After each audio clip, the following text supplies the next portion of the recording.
Hello, good afternoon. Thank you all for joining this week's edition of the Virtual Office Hours. We have an exciting conversation planned here today discussing Africa meets Latin America and looking at the fintech industry in particular, insights, different trends, particularly between Kenya and Colombia. So we'll give it about a minute or so to allow everyone to join the room, and then we will get started. Thank you guys so much.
Well, good afternoon, everyone. Thank you again for tuning in to this week's edition of the Virtual Office Hours by the Kenyan Wall Street.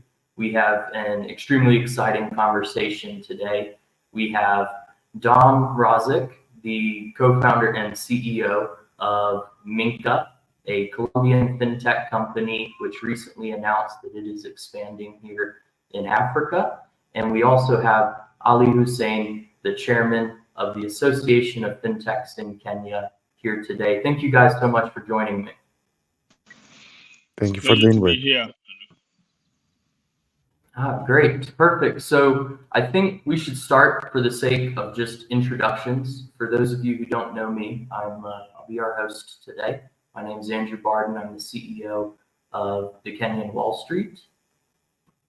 Dom? Yeah, my name is Dom.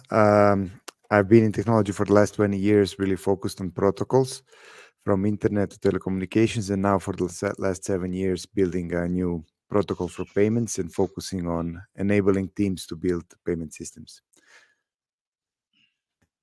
Ali?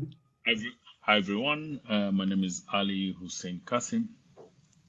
I'm the chairman of the Association of Fintechs in Kenya. I also play a role at the Pan-African FinTech ecosystem as an executive board member and VP for Eastern Africa region for the Africa FinTech Network. I am also a tech entrepreneur and investor in the region. Looking forward to this super interesting conversation. So thank you guys again so much for your time today. For our guests who are listening in the comments section, whether you're following us on LinkedIn, YouTube, Twitter, or I guess X now, feel free, if you have any questions, put them in the comments. And then on our end, we can see those questions. And toward the end of today's discussion, we'll address as many of those as we can. But, to get started, we are discussing, kind of comparing and contrasting African fintech industry and the Latin American fintech industry. So I'd like to start with you, Ali, today. As working on the Pan-African level of the financial technology industry, being the chairman of Kenya's local association, how would you describe the current state of fintech here in Africa, and more particularly here in Kenya? Thank you, Andrew. So let me start with a Pan-African overview and then zero in specifically into Kenya.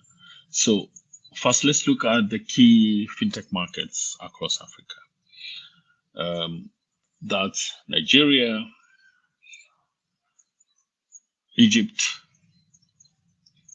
South Africa, Ghana, Kenya. And so those are possibly the ones I'll call tier one fintech markets or even financial services markets across Africa. Then you've got the tier two ones: Senegal, Tanzania, Uganda, Zambia.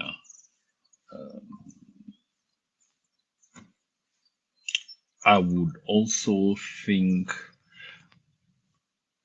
Morocco would play somewhere in between tier one and tier two, though unfortunately I always joke that Northern Africa doesn't seem to think they're Africa because they are always MENA. It's always MENA, Middle East and North Africa. So sometimes we don't get enough information. So those are the key fintech markets across Africa. Now, the other thing that is important to note, and in fact, even for us as Africans, sometimes we do forget, is that Africa is not one country. It's 54 different countries with 54 different policy frameworks, national payment systems, and regulatory structures. So that's important to note. The other thing that is important to also note is that there are fintech markets in Africa that are fintech bank-led, and from a regulatory perspective, and there are fintech markets in Africa that are telco-led from a regulatory perspective. However, this is starting to sort of be muddled up as the ecosystem continues to evolve. So let's look at telco-led and bank-led first. Kenya is telco-led. That's why, and it's telco-led because of the pioneering nature of how M-Pesa has grown the market. M-Pesa is 13, 14 years old today, and it has, for better or worse, has become the preeminent financial services rails in Kenya. All right. Then let's move straight back and go to Western Africa. Did I mention Nigeria as a key market? Yeah, I did mention Nigeria as a key market. If I didn't, Nigeria is a key market.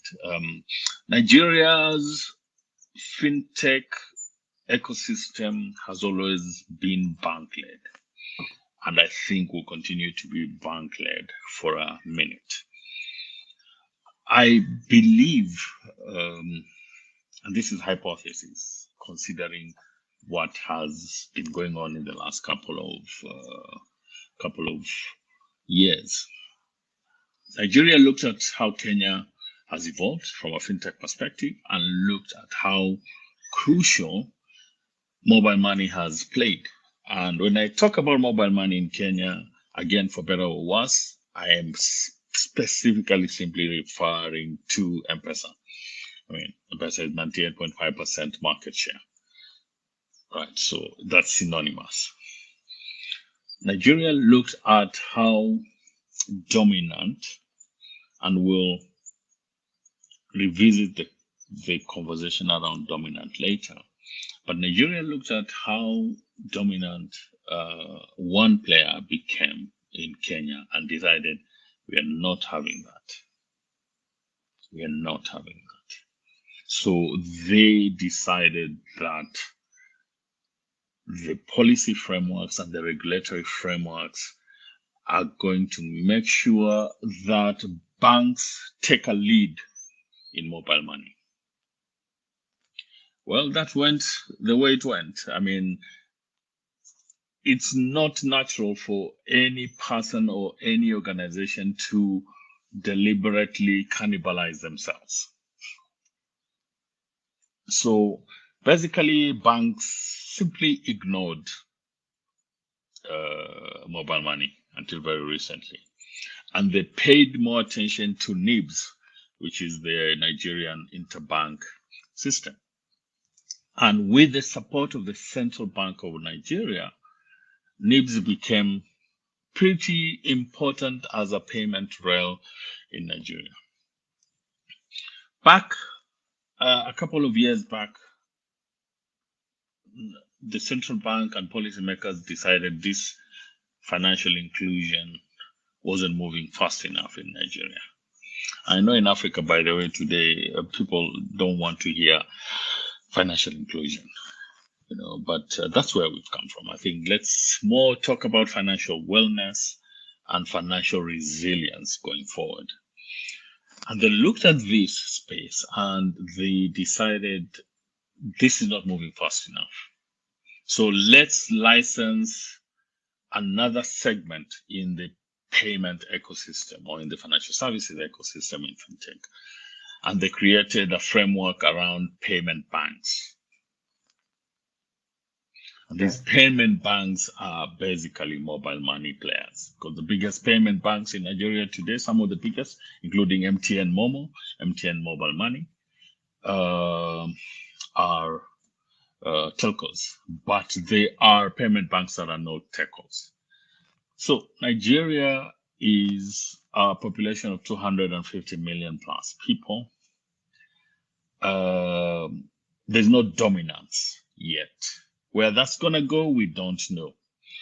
So that's sort of, then if we look at Africa globally, we are starting to see a couple of players starting to play a very important role in fintech. And guess what? These players are all telcos. Like the likes of MTN. So look. You have two major players, four. So for the sake of, before somebody starts shooting me in the back, let's talk about four major players that are telco-led fintechs. M-Pesa Africa, which is joint venture between Safaricom in Kenya and Vodacom in South Africa. People don't talk about Ethio Telecom, but Ethio Telecom is a big player. Although they are only in Ethiopia, but Ethio Telecom has quite a number of mobile money players. What you have the they don't release and so forth. Telebir. Mm-hmm. So M-Pesa Africa, of course, is M-Pesa. Then you have Telebir. They don't release their numbers, so we can't. Somebody was telling me the other day, "Oh, Ali, why are you not mentioning Telebir?" And I'm like, "Share us your numbers. We'll mention you. I mean, you can't hoard your numbers and then expect industry leaders or industry players like us to. I mean, what are we going to be monitoring or analyzing? We can't analyze air. So anyway, for the sake of this conversation, let's say Telebir users are about 50 million. And I'm throwing the number up in the air because remember, Ethiopia is also a large market, 120 million Ethiopians, and so on and so forth. Then we have MTN Momo, MTN Mobile Money. And MTN has come from behind to now be neck to neck with M-Pesa. Users, 70 million plus each one of them. And this is their latest numbers from their investor decks. Then we have Airtel Money. I'm about to do an analysis, add on to an analysis. I don't know whether you saw my comparison between MTN and Safaricom a couple of weeks ago. I'm about to add that analysis for MTN for Airtel Money. Airtel Money is an interesting player with about, I would say, anywhere between 35 to 40 million mobile money users. Then we have Orange Money with about 34 million users in Francophone Africa. So those are the 4 key players that I would say we can have a discussion as telco-led. Of course, there are other smaller players like Tigo, like Econet or EcoCash, Tigo in Tanzania. So that's the sort of when we're talking about telco-led rails across Africa. And I would say that as we sit today, and I would love to hear what Minka has to say about this. As we sit today, the largest financial services rails in Africa today are telco mobile money rails. Okay, so in fact, each one of these telcos I've mentioned are starting to break down their finances and looking at saying fintech revenues. All right, they're breaking those down, which is quite interesting. Then you have your traditional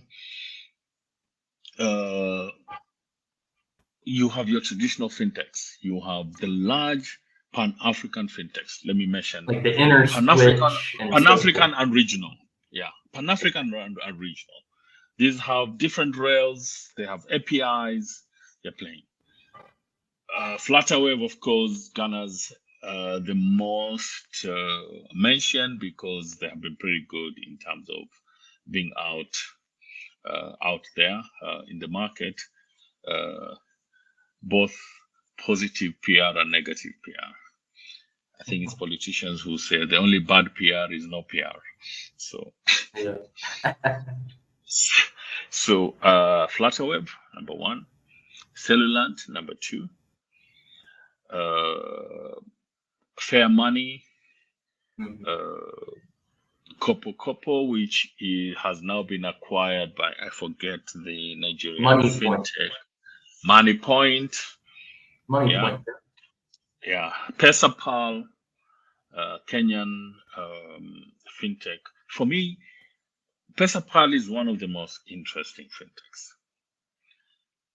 They hardly talk, but the stuff that they're doing in the region, they are now just in the Eastern and Central Africa region. They just got their license in Zambia a couple of weeks ago.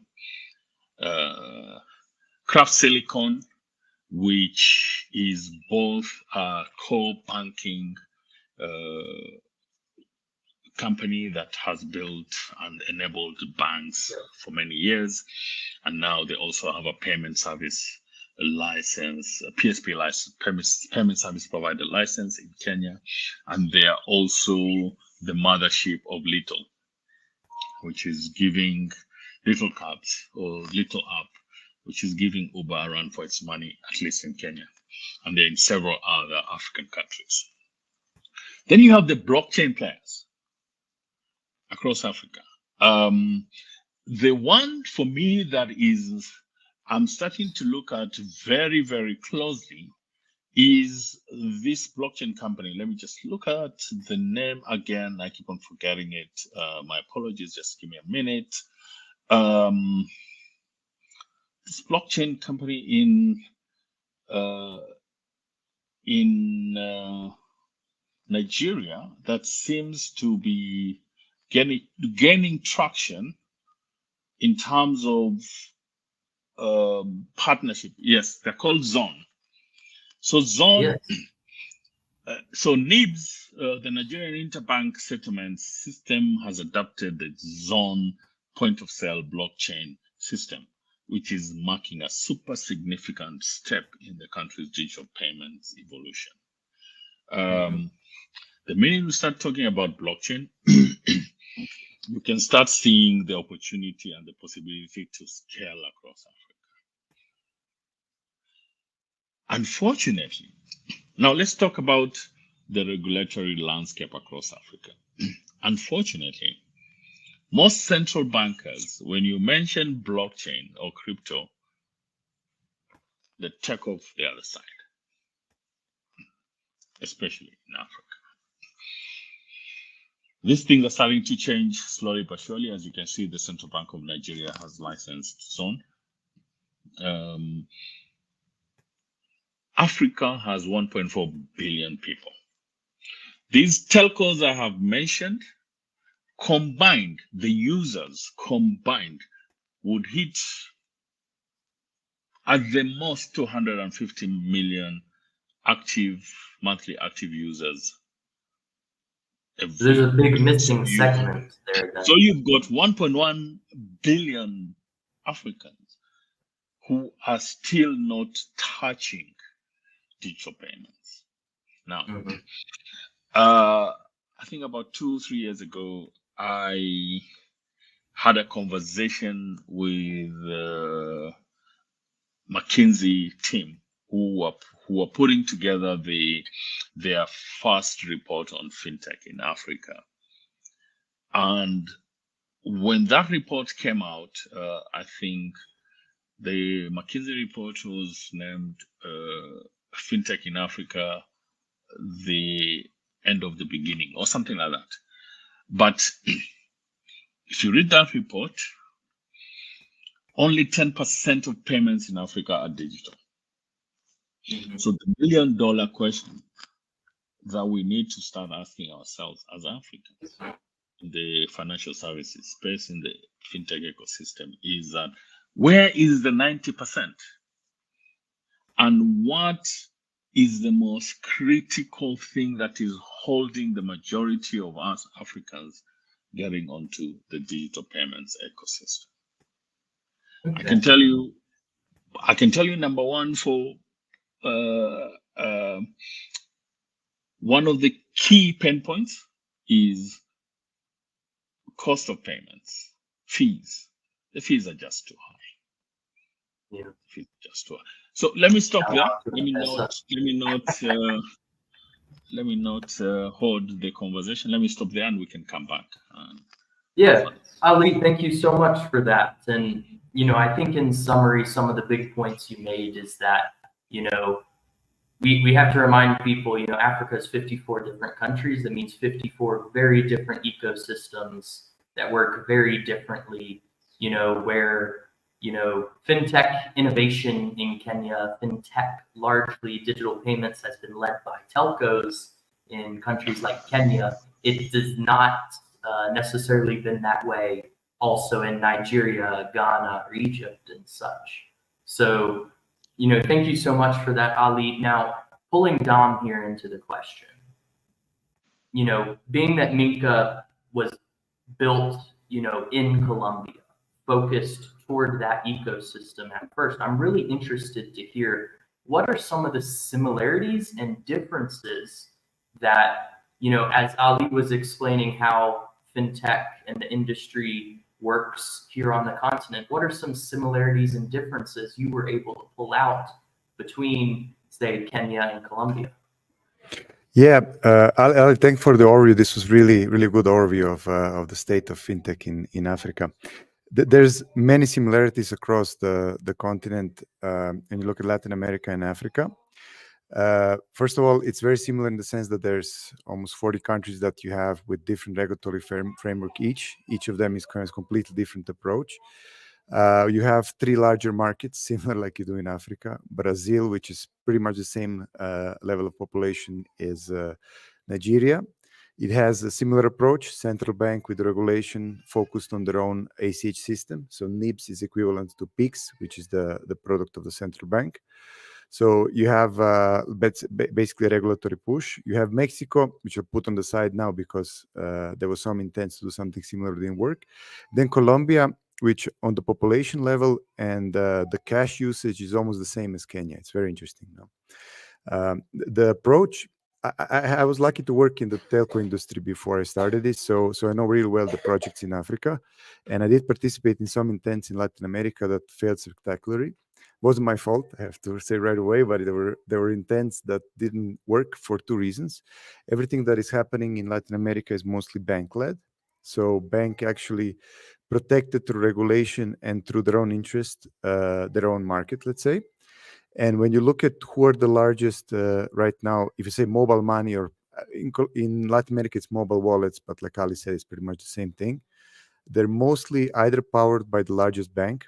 So when you look at Peru, Colombia, and partially also Mexico, the largest banks have their own wallets, and together they make similar numbers to what you mentioned. For example, in Colombia, the two largest wallets have almost close to 35 million users. And when you look at Brazil, there's a fintech that's really close to, which is called Nubank, which has almost 95, getting to 100 million users, which is one of the largest now banks, although it started as a wallet in the world. So difference, I think, is the bank-led versus telco-led. But when you look at everything else, it's super similar. So the market is fragmented in the sense of the financial institutions. There's 30-something banks, similar as Kenya. There's credit unions, which is cooperatives in Colombia. There's mobile wallets, but it's very fragmented, no? So unlike Nigeria, where you have NIBs, in Colombia, Minka was participating in building this interoperable system, which would allow anyone to send money through using a phone number, regardless if it's a mobile wallet, bank, fintech, or credit union, etc.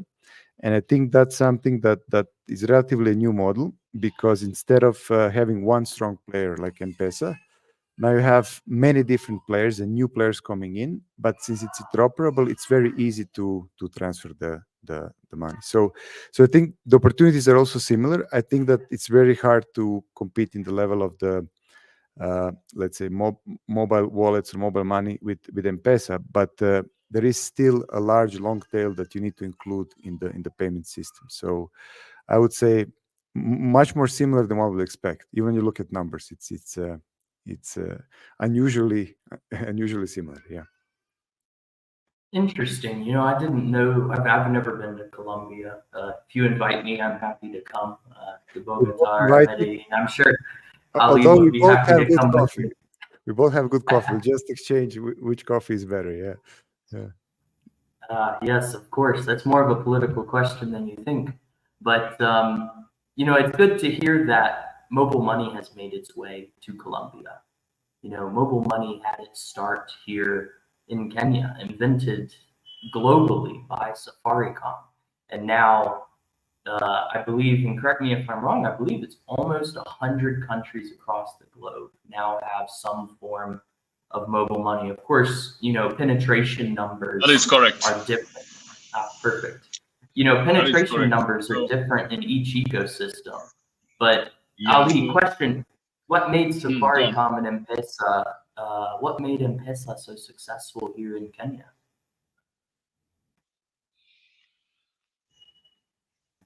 That is quite an interesting question. And honestly, Andrew, I don't think anybody has really answered that question properly, least of all myself. But I think if I look at the evolution of M-Pesa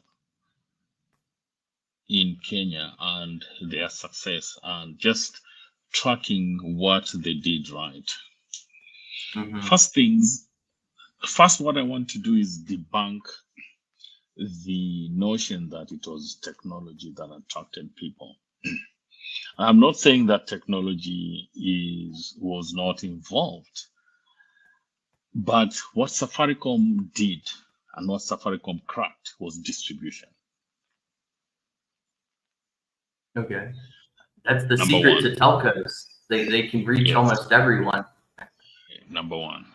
Number two, and I'll come to the distribution part again. Number two was, as they were cracking their distribution issue, they also did a lot of education.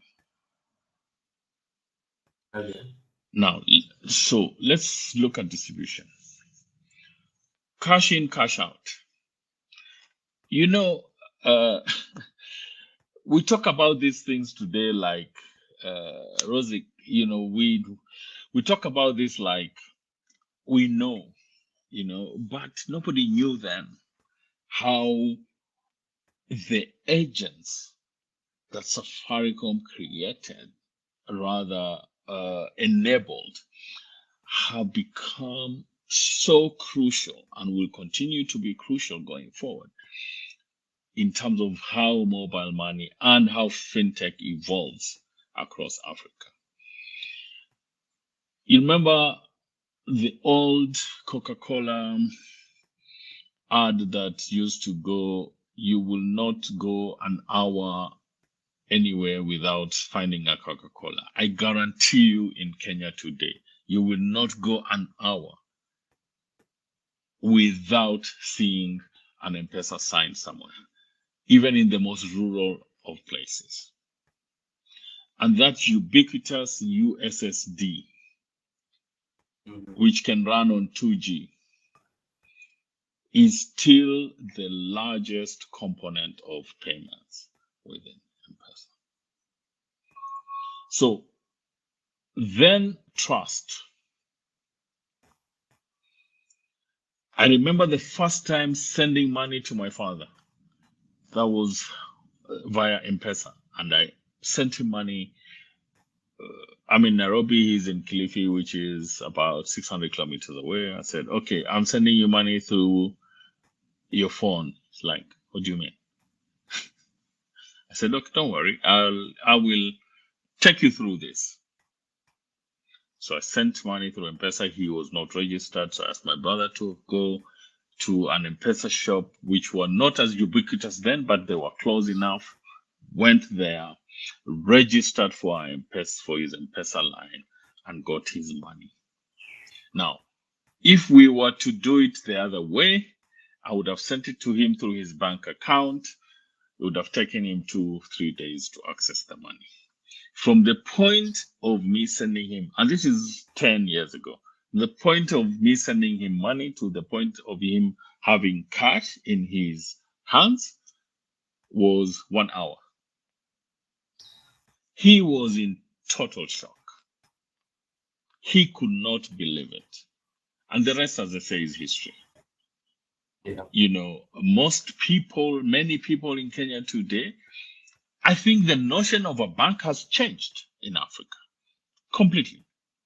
Yeah, although we still want to think that the bank account is still the most important thing when it comes to financial services, it is not. So that success was driven by doing the groundwork. Rozic, we have something we say in Kenya, vitu kwa ground ni different, which simply means, it's colloquial in mixed Swahili and English. Things on the ground are different. Yeah. The ground shifted in front of financial services, completely shifted. And if you look at the next success story in financial services in Kenya, was Equity Bank and is Equity Bank.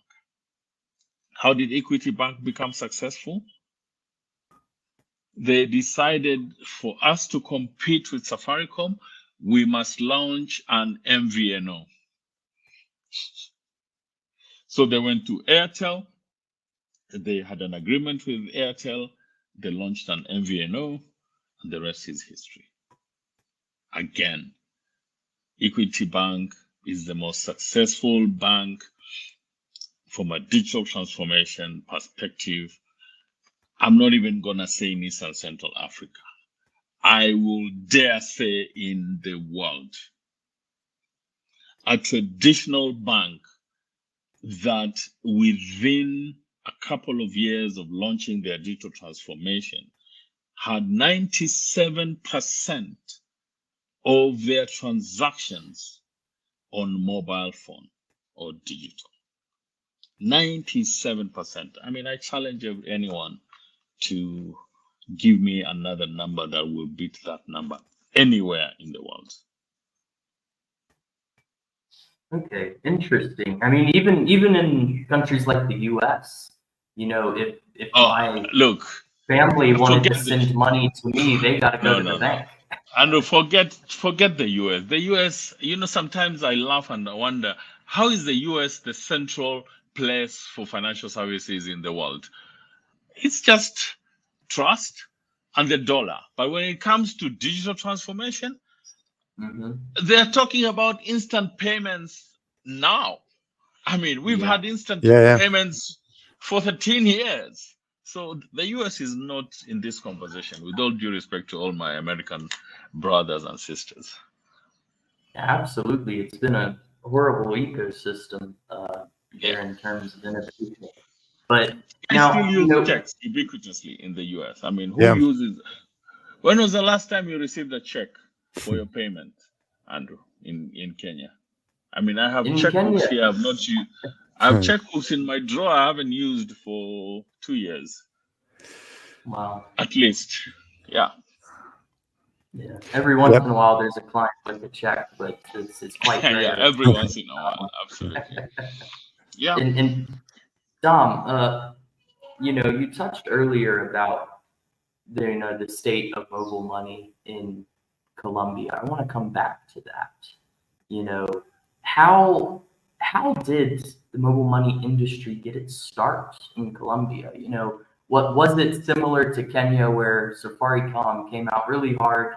You know, a lot of PR, a lot of agents, a lot of cans of green paint and such. You know, what is the situation like over there in terms of growing that? And then what does the penetration look like as well among the population? Because here in Kenya, and Ali, correct me if I'm wrong, I think it's close to like 97, 98% of individuals have M-Pesa. Yeah.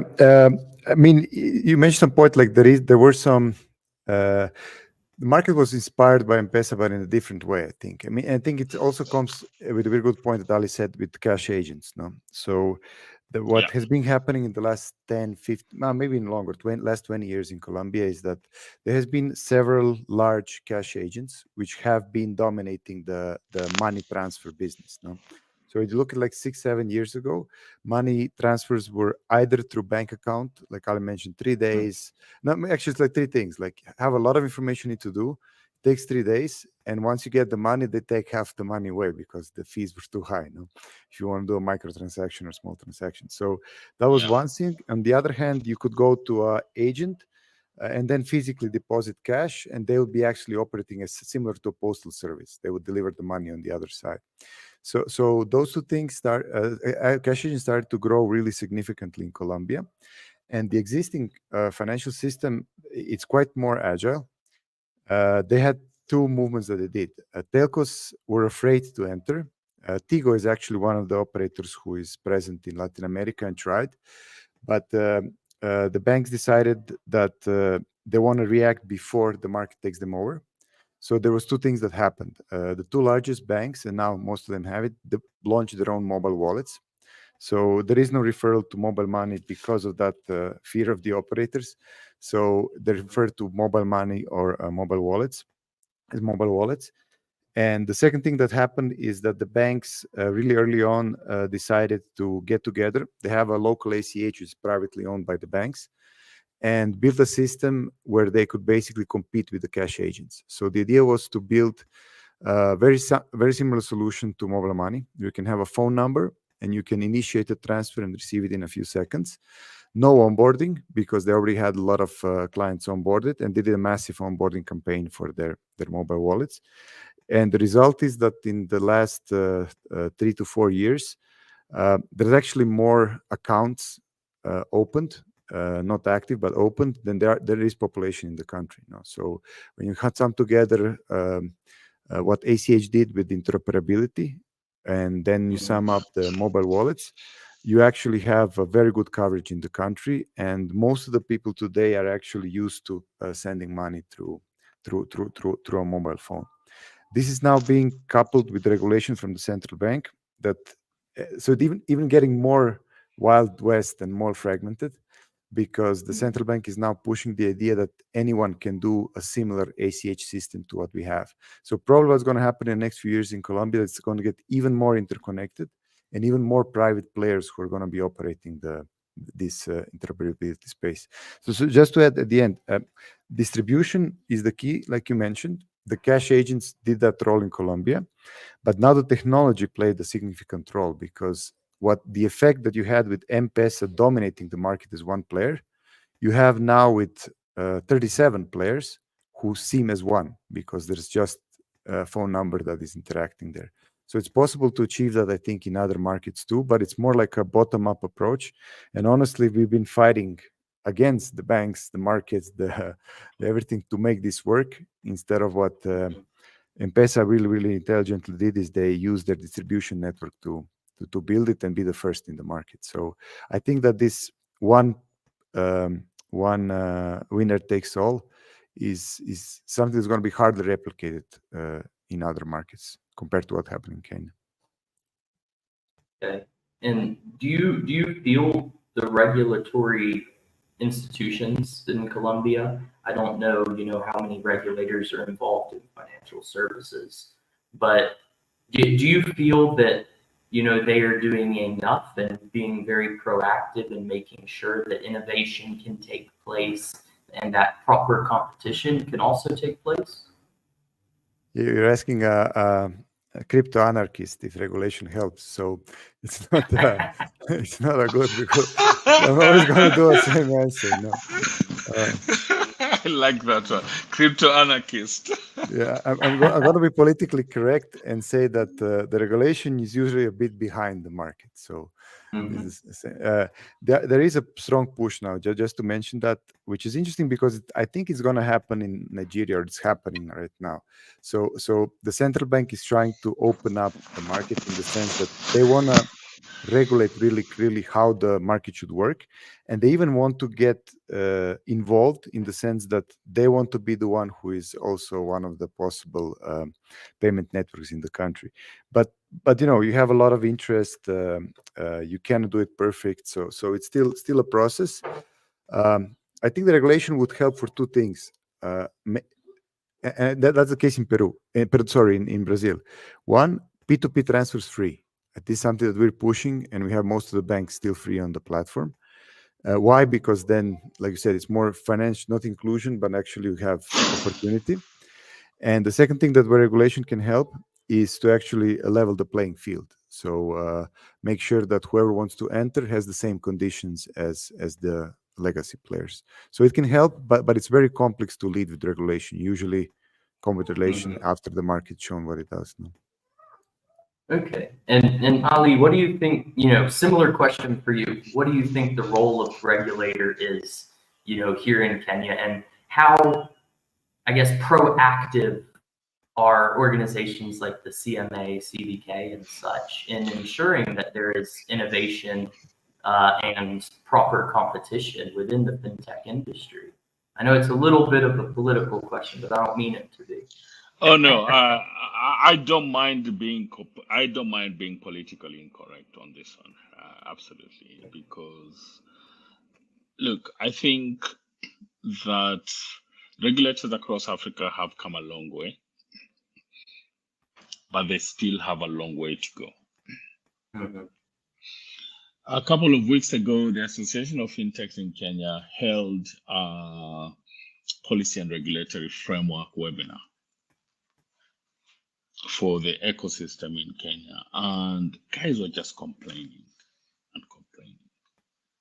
And I think across Africa, there is a couple of things that policymakers and regulators need to understand and appreciate. Number one, and this is for African politicians, including our politicians in Kenya. We in Africa cannot claim to have a youth dividend when we have not worked towards ensuring that there is a dividend. You receive a dividend when you have worked hard in your company and gotten profits and gains. What we have in Africa is a youth bulge, not a youth dividend. All right. Okay. What we do with that youth bulge is going to decide whether we get those dividends or not. So that's a background that is very, very important for policymakers and regulators to understand and appreciate. Now, why I'm saying that policymakers and regulators need to go further is, first, we need to dismiss this notion that policymakers and regulators are like demigods. Yeah, they're people we should fear. No, they serve us, not the other way around. Let me repeat this, guys. I don't want to mince my words. Policymakers and regulators serve us as citizens. Yes, they have a fiduciary responsibility to ensure financial services are as safe as possible, for sure, but they also have a fiduciary responsibility on the other side. So policymakers and regulators need to stop thinking a glass half empty and think a glass half full. Okay. They need to empower entrepreneurs. Entrepreneurs are crazy people. We put money and time and create employment. All we ask in return is an enabling environment. And I'm not asking that we have an open-ended conversation, rather an open-ended platform that we do what we want to know. I'm not saying that, please. I'm not saying that. But I'm saying let's have an enabling environment. So if a fintech entrepreneur comes to a central bank anywhere in Africa, they need to be assisted. The central bank should not be a wall that we must crack. No, we must have an open policy conversation. If your idea or your business is going against the policy frameworks around there, tell the entrepreneur, my friend, this is not something that's going to work because of 1, 2, 3, 4. But going for months without responding to an entrepreneur is unacceptable. Yes. Anywhere in the world. Unacceptable. And I know I am, as chairman of the Association of Fintechs in Kenya and as a vice president of the Africa Fintech Network, I am saying this in my capacity as a leader in the fintech ecosystem across Africa. It's unacceptable. Let's work together with policymakers and regulators. Let us not have this unnecessary adversarial relationship. It doesn't help. It doesn't help the ecosystem. It doesn't help the country. It doesn't help the continent. That is why in June, we had a senior person at the African Union during our Africa Fintech Festival. And we told him as it is. And we, as the Africa Fintech Network, were then invited to a ministerial event in Tunisia to present our position. That is the level of conversations we must have at the African level. Let no policymaker or politician or regulator in Africa make it difficult for Africans to do business. They are there to serve the continent. I think I'll stop there. Kind of a mic drop moment a little bit there. Yeah. But I'm with you completely. And Dom, do you feel Colombia is a little bit different, or I guess the region of Latin America is a little bit different when it comes to supporting entrepreneurs, or is it similar in, hey, the traditional people, the traditional players who are friends with the policymakers, they're going to get what they want, but you as a young founder, stuck holding holding, your laptop in your hand, clueless. Yeah, the short answer is yes. It's very similar to Africa, and I think that's some of the things that Ali mentioned. I think there should be more like interchange because the whole system, the market, it's so similar. There's so many things that maybe there's some good things that we learned in here and some really good things that you learned either in Kenya or Nigeria or yeah, there's even interesting initiatives right now with the regulation happening all over Africa and all over Latin America. So I think that knowledge exchange should help, but probably it's not going to come from the regulators or from the governing bodies. It would come from the association. So it's interesting that you're probably the face in representing the fintechs in Kenya, and we have a similar situation here. The Association of Fintechs in Colombia is getting much more stronger, and it is actually the one that is now as a group going to the regulator and pushing for their interest. The problem that we're always going to have, I mean, now saying from the side of a fintech, is that the telcos in the case in Africa, but also the largest banks have the largest influence on the regulator because it's still politics, it's still lobby, it's still interest. So the only way to actually move forward is the way to group up in a fintech association or to group several fintech stations, which is doing right now in the region, to go and present the differences and the good, let's say, examples that we have in different countries. So that's probably the only way to go. Okay, and how can Latin American startups, Kenyan startups, African startups, how can we, continue to have these conversations between continents? Hey, this is what I learned doing business in Peru. I think it could apply to your experience in Rwanda. Hey, I got this experience in Ethiopia. I think it can apply to Brazil. How do we facilitate these conversations to continue? No, this is great what you're doing right now. And definitely an invite to Ali and everything to start maybe those conversations in some more regular basis. Because at the end of the day, like I said, cash usage is high. There's a lot of penetration of the cash agents, which is not usual. You don't have that in the US or Europe. So there's a lot of similarities between the markets, which you can just replicate. And we're starting to do that. You mentioned Flutterwave. So it's there are some investors which invest both in Africa and in Latin America. And at least for us, they have been the connection. So our connection between the two continents were through our investors, which are present in both areas. So Flutterwave is maybe a good example of a fintech, like you said, good and bad PR, but they're really a recognizable name in the region, and they are actually doing a lot in seeing how things are done in the US, how things are done in the other markets. So I think there's a lot to be done. Okay, interesting. And I just want to remind all of our viewers, I want to start Q&A here in a moment.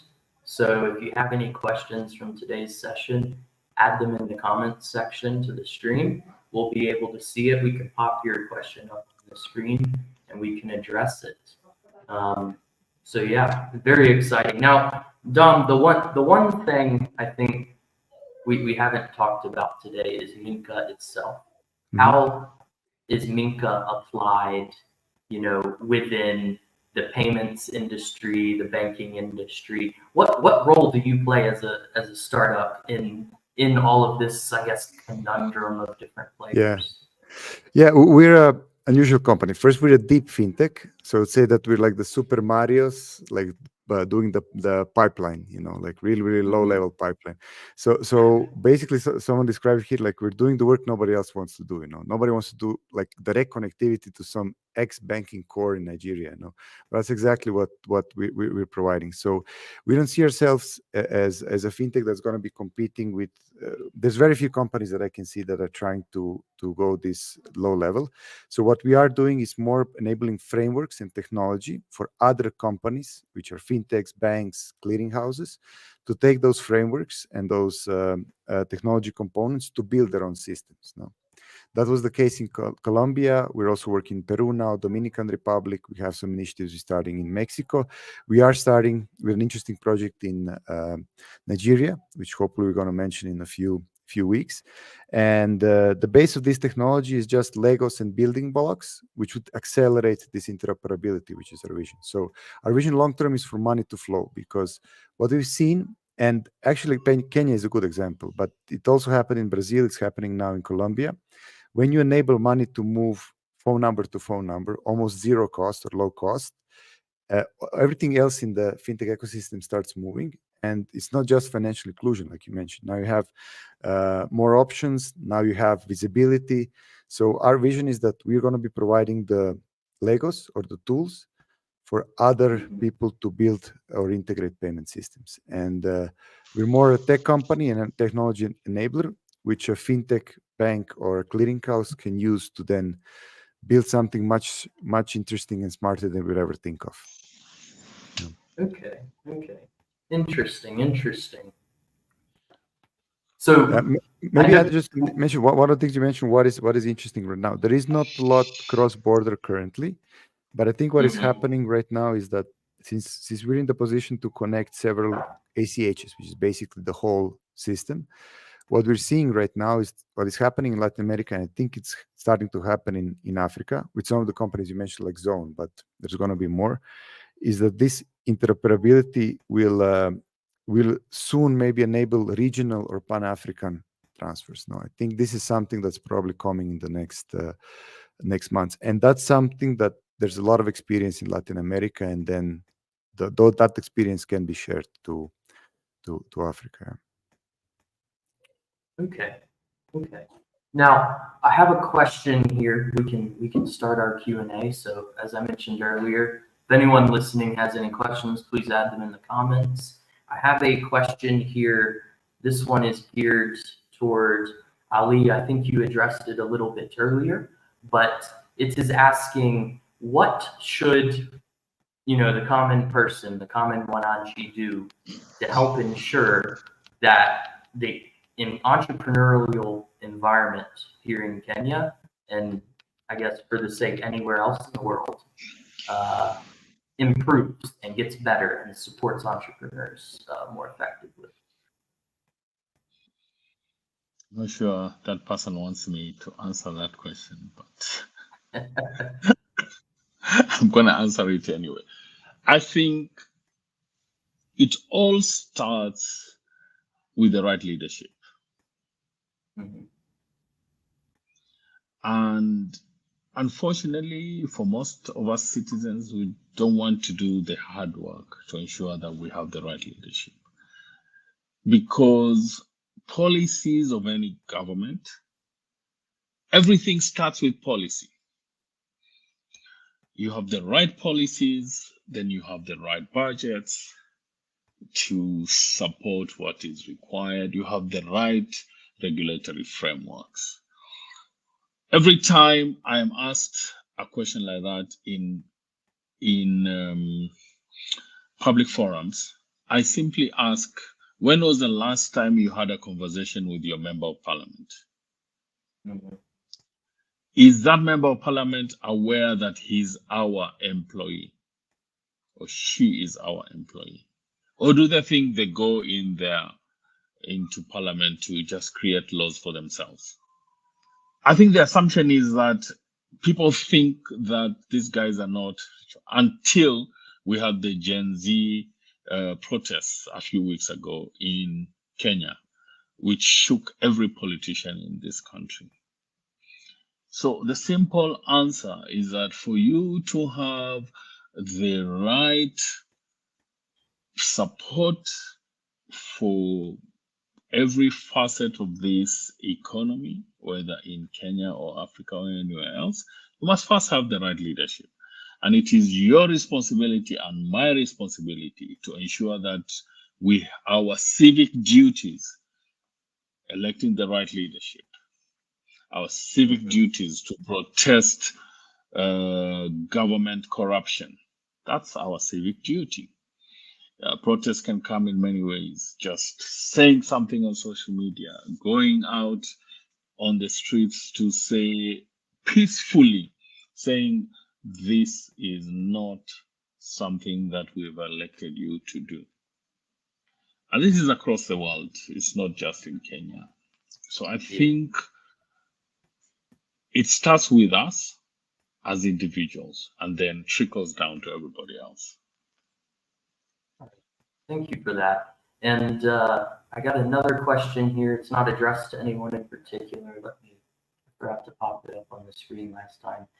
Question, or more of a statement asking you guys, what is your thoughts on AI and fintechs?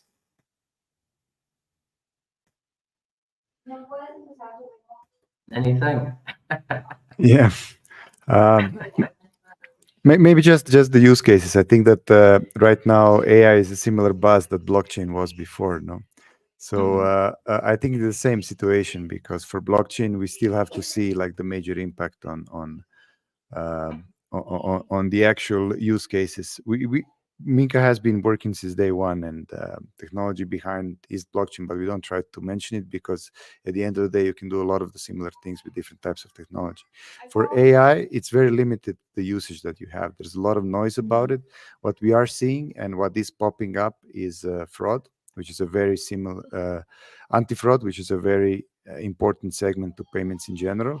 And a lot of the work that's being done right now in AI is related to AI, and fintech is related to anti-fraud. Unfortunately, I haven't seen too many fintechs that combine both, that combine AI and financial technologies, either in Latin America or in Africa. There are a few intents in the US, but hopefully someone will surprise us with something new. I think it's more a buzzword right now than it is something that can be applied practically into the fintech space. Yeah, and I'm with you completely on that. I think it works really well with particular use cases, but isn't, an end-all solution, for everything. Yeah. So for me, the potential for AI in fintech is mostly around the building blocks and the policy and regulatory frameworks around fintech. AI can assist us to scale up our KYCs, our know your customers, can assist us to filter fraud at scale, can assist us to filter anti-money laundering and anti-terrorism stuff and all that. So I think those are the most important things right now. Let's figure those out first before we start thinking that AI will create the next Bitcoin. Okay, completely. We have another question here from Mr. Brendan. Sorry, Ali disappeared. Fine. Okay, there we go. Asking essentially, as it stands, is there any regulatory framework related to crypto in Kenya, or can we piggyback off a fintech license? Okay, so this question is a perfect example why I think policymakers and regulators are failing us at scale. There has to be some clear perspectives around this. So, number one, there is no fintech in Kenya that is regulated or licensed to operate any or to trade any crypto. None. No one. Not a single player. No one. Not a single player. None. And if you want to be kicked out of the Central Bank of Kenya, please mention crypto. So there is no framework. Now, the Capital Markets Authority is starting to look at blockchain, not crypto. I want to be very clear. Starting to look at blockchain as a framework for licensing, and I think they even have a sandbox. Okay. Yes, the CMA does. Yeah, that's one. Now, to Brandon, any cross-border payments as a business Brendan, please listen to me carefully so that you don't get yourself in hot soup.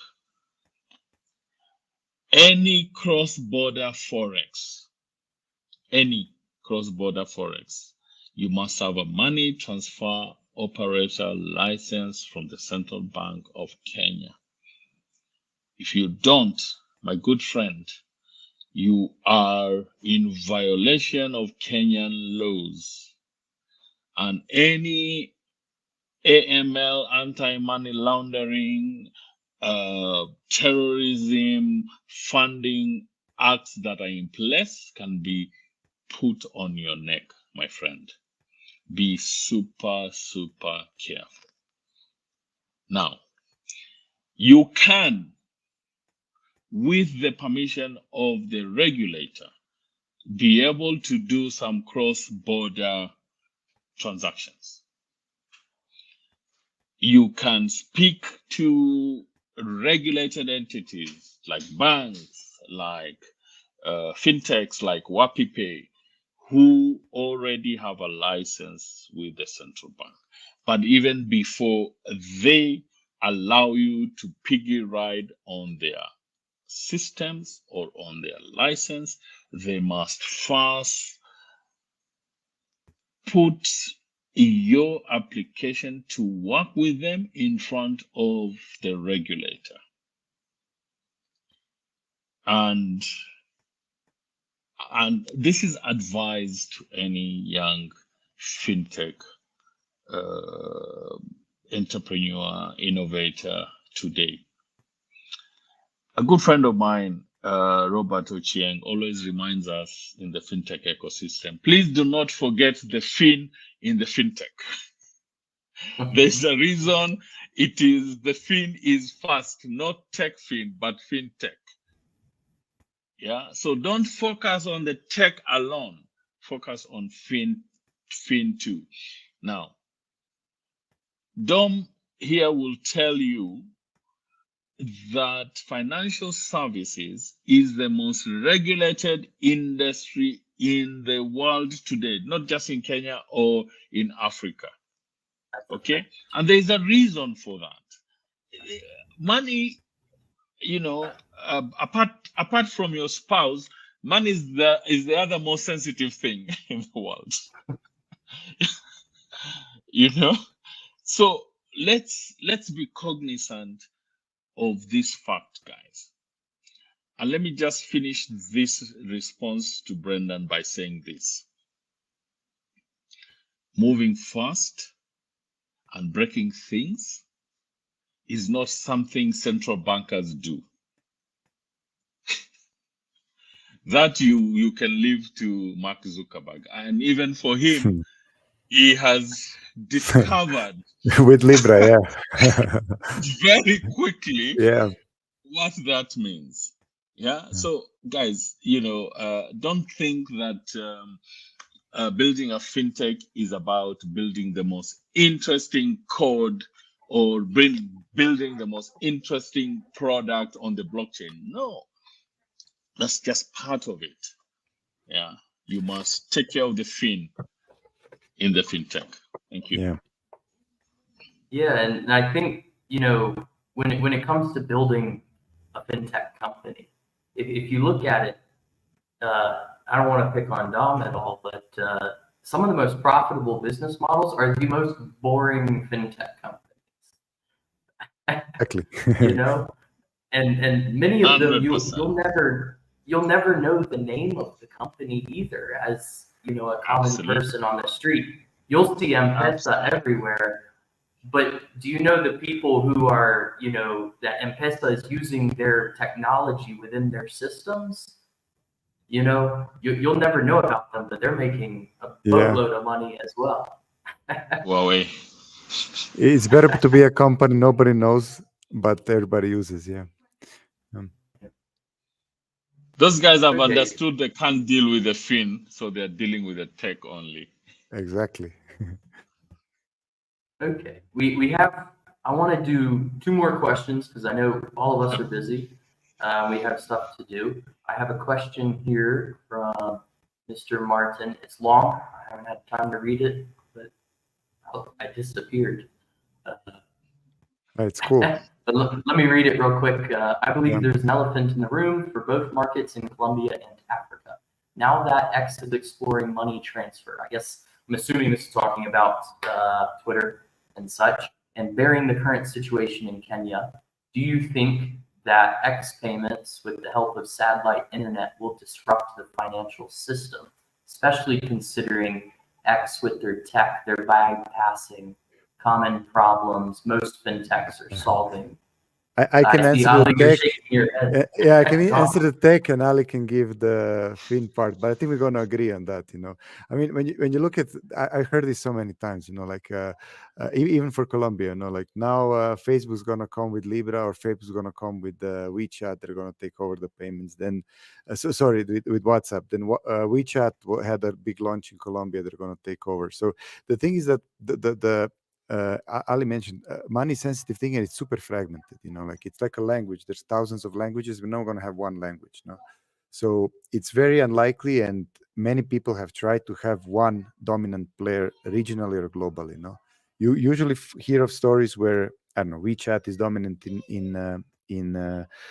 China, and Nubank now is relatively dominant in Brazil, but still there's like 3 times the size of market, which are smaller players in the long tail. So that's one thing. On the technology side, Starlink does allow access to the internet, but the penetration of X in the users, especially for the money, using it as a payment method, I think that's very low even in the US, because it's already enabled there. So it's definitely something that is interesting.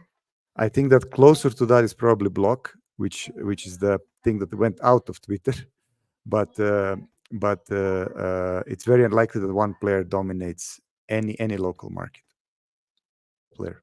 Okay. Ali? So, so this Safaricom Starlink thing I don't know that Dom has been following it, but first let me just say this. Kenyans and Safaricom have a love-hate relationship. Many of us still use Safaricom products as we are hating on them. So the big question is, why are we still using them? If you are hating them so much and you have options, why are you not moving to Airtel or somebody else? So that's one. The notion that X and Starlink is going to disrupt the financial system, let me just say this. Let me wake up tomorrow and be the Sultan of Oman. See, guys, the fact of the matter is Starlink, even in its home market, is partnering with telcos like T-Mobile. Why? Why do you ask them? Why do you ask yourself this? I think we as Kenyans have this thing of believing everything we listen to or we watch on social media or read on social media. It will take hundreds of thousands of satellites to provide the kind of clarity on a mobile phone that a satellite will do. Fact. I mean, that's physics. That's not even me talking. That's physics. Now, X payment, what X payments? I've just talked about the fact that every payment provider will need to be regulated by the central banks. Even the crypto guys, the diehard crypto guys like my brother Dom here, that's coming to appreciate that there's no way to avoid some of these things. And the clever people like Dom now will partner with people who are already regulated. So at some point, you have to meet this. Now, I'm not saying that disruption is not going to happen, but to think that disruption is going to come from X payments together with Starlink, guys, let's not stop dreaming. I've been in this ecosystem for a long time. I want to believe that I'm very open to new ideas. I'm listening to lots of startups every day, but I also need to make sure that I'm a pragmatist. And that's a difficult balance sometimes. You want to continuously bang your table and say, hey, you man, move this, but you can't. You're dealing with people's money, you're dealing with an ecosystem, you're dealing with the health of a global financial system, the health of your local financial system. So, guys, moving fast and breaking things just don't happen in financial services. Entirely. Okay, now I know we're a little bit over time. I got one last question because this is actually a really good question. I can't pass it up. But from Nashon Garvey, question for Ali: how far is Kenya's PesaLink from achieving what India's UPI has done? What does PesaLink need to do to achieve what UPI has achieved? I think this is a spectacular question. Brilliant question. And I was wondering who's going to ask a question like this. So let's talk UPI 1 and let's look at PesaLink 2.